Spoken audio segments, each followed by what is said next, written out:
हरिद्वार का वो mystery man और वो खौफनाक रात। फुटपाथ से गायब हुई मासूम। एसएसपी ने बिछाया ऐसा जाल कि कांप गया अपराधी।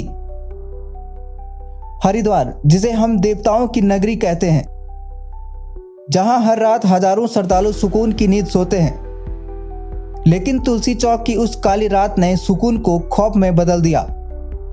फुटपाथ पर थका हारा एक परिवार गहरी नींद में था। बगल में उनकी 2 साल की नन्ही सी बच्ची सो रही थी। उसे क्या पता था कि अंधेरे का फायदा उठाकर कोई शिकारी उसका अपहरण करने के लिए चंद कदमों की दूरी पर खड़ा है। अचानक सन्नाटा एक माँ की चीख से टूट गया। उसकी 2 साल की बच्ची गायब थी। न कोई आहट था, न कोई गवाह था, सिर्फ एक खौफनाक सन्नाटा था। जैसे ही सूचना पुलिस कंट्रोल रूम पहुंची, मानो बिजली कड़क उठी।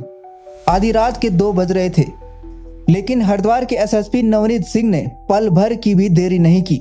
मामला सिर्फ एक बच्ची के गायब होने का नहीं था, मामला पुलिस की साख और एक मासूम की जिंदगी का था।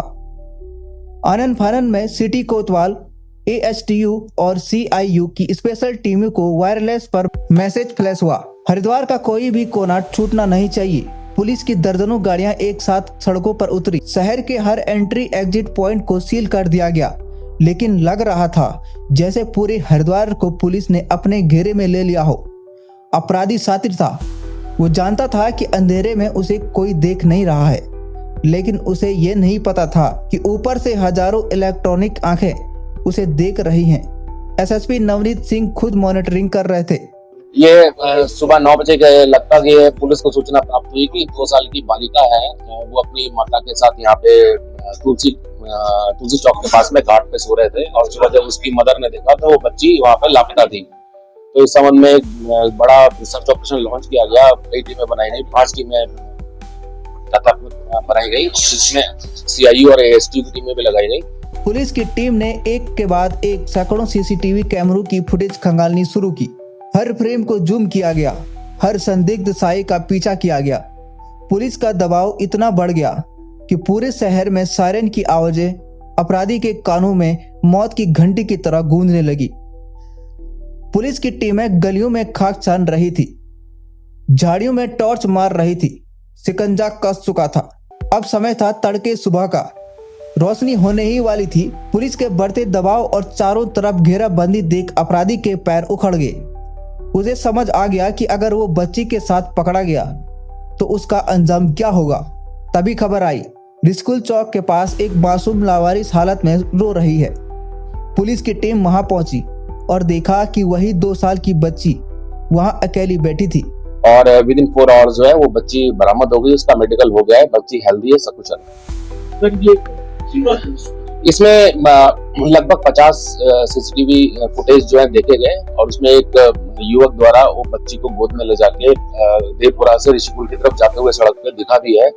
और चूंकि बस स्टैंड पे, रेलवे स्टेशन, सब जगह हमारी चेकिंग चल रही थी, तो संभवतः वो डर की वजह से बच्ची को छोड़ के वहां से भाग गया, और लेकिन जल्दी उसको भी हम अरेस्ट कर लेंगे। इसमें हमारी टीम ऑलरेडी लगी हुई है। जब ये अरेस्ट होगा तब उससे पूछताछ होगी, तब पता चलेगा ये गैंग है कि नहीं, और पहचान उसकी हो गई। सर, कैमरे में जो देखा गया युवक 28-30 साल का युवक। अपराधी उसे छोड़कर अंधेरे में गायब हो गया था। पुलिस ने उसे सुरक्षित अपनी गोद में लिया। जब उस मासूम को उसकी मां को सौंपा गया तो उस मां के आंसू और पुलिस की थकान सब एक पल में बह गए। महिला है, ये हरदोई उत्तर प्रदेश की रहने वाली है। इनकी 2 साल की बालिका थी, और ये सब इन्होंने सुबह देखा तो वो बच्चा इनके पास नहीं था। तो जैसे ही पता चला, चूंकि विगत में एक बच्चा चोर का गैंग भी 5 टीमें बनाई गई। हमारी जो सीआईयू होती है, एएचटी एंटी ह्यूमन ट्रैफिकिंग, तो चूंकि एक गंभीर प्रकरण था तो इसमें काफी सारी टीमें बना के पूरा घेरा गया, और रेलवे स्टेशन, बस स्टैंड पे विशेष चेकिंग कराई गई। तो उसका फिर मेडिकल कराया जाना जरूरी था कि कोई वाली बात तो नहीं है। तो मेडिकल में बिल्कुल सेफ है, वो साउंड है, बिल्कुल ठीक है बच्ची। और इसमें जो हमारे अग्रिम कार्रवाई है वो की जा रही है उसमें। हाँ, एक चीज, बच्ची मिल गई, परिवार खुश है, पुलिस की तारीफ हो रही है, लेकिन असली सवाल अब भी जवाब मांग रहा है। वो शख्स कौन था? आखिर उसका मकसद क्या था? क्या वो बच्ची को बेचने वाला था, या फिर हरिद्वार में बच्चों को निशाना बनाने वाला कोई बड़ा गैंग सक्रिय है? एसएसपी नवनीत सिंह की टीमें अब उस साये के बहुत करीब है। सीसीटीवी में कैद हुई वो धुंधली तस्वीर अब पुलिस के पास है। बहुत जल्द इस रहस्यमयी अपहरणकर्ता का चेहरा दुनिया के सामने होगा। क्या है इस अपहरण के पीछे की असली कहानी?